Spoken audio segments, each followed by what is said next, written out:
Songs of the Underground Railroad were spiritual and work songs used during the early to mid-19th century in the United States to encourage and convey coded information to escaping slaves as they moved along the various Underground Railroad routes. As it was illegal in most slave states to teach slaves to read or write, songs were used to communicate messages and directions about when, where, and how to escape, and warned of dangers and obstacles along the route. One reportedly coded Underground Railroad song is Follow the Drinkin Gourd. The song's title is said to refer to the star formation, an asterism, known in America as the Big Dipper, and in Europe as the Plough.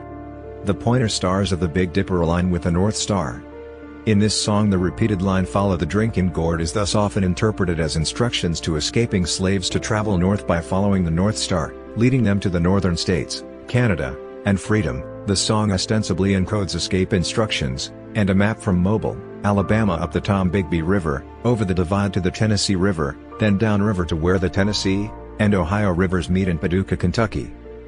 Another song with a reportedly secret meaning is Now Let Me Fly, which references the biblical story of Ezekiel's wheels. The song talks mostly of a promised land. This song might have boosted the morale and spirit of the slaves, giving them hope that there was a place waiting that was better than where they were.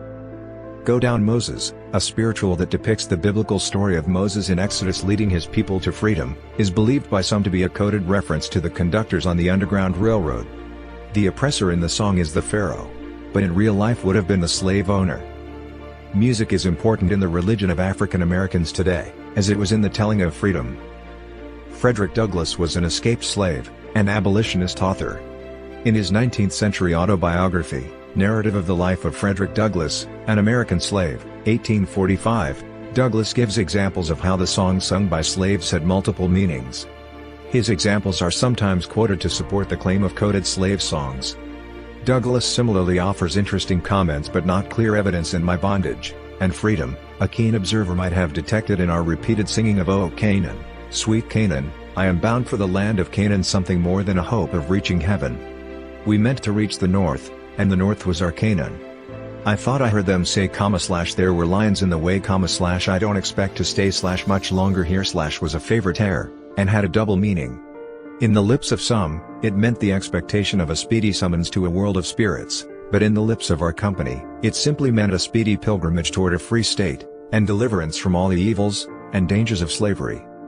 Douglass's observations here likewise do not serve as clear evidence of the successful use of coded song lyrics to aid escaping slaves. He is writing here only of his small group of slaves who are encouraging each other as they finalize their plans to escape, not of widespread use of codes in song lyrics. At the beginning of this same paragraph, he writes that the slave owner may very well have seen through the simple code they were using. I am the more inclined to think that he suspected us, because we did many silly things, very well calculated to awaken suspicion. Douglass immediately goes on to discuss how their repeated singing of freedom was one of those many silly things.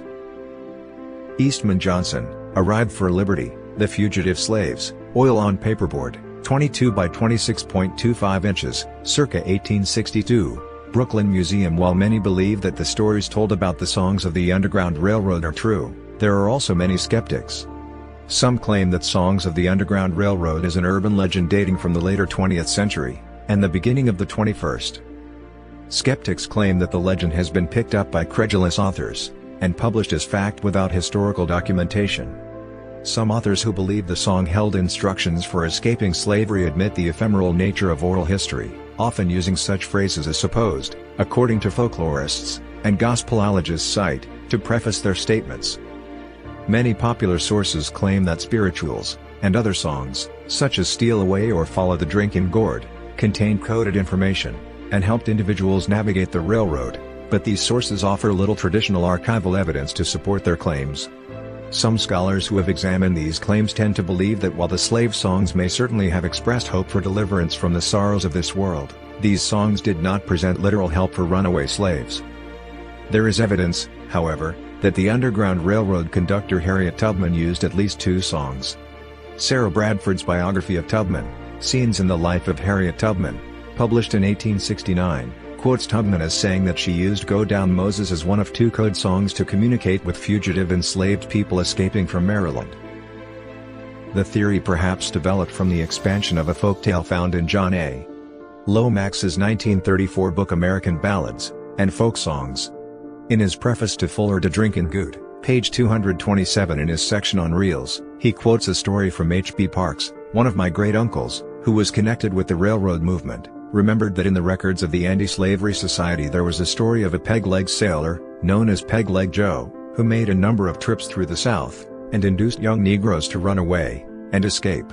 The main scene of his activities was in the country north of Mobile, and the trail described in the song followed northward to the headwaters of the Tombigbee River, thence over the Divide, and down the Ohio River to Ohio.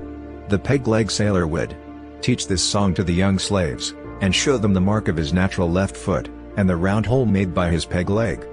He would then go ahead of them northward, and leave a print made of charcoal and mud of the outline of a human left foot, and a round spot in place of the right foot.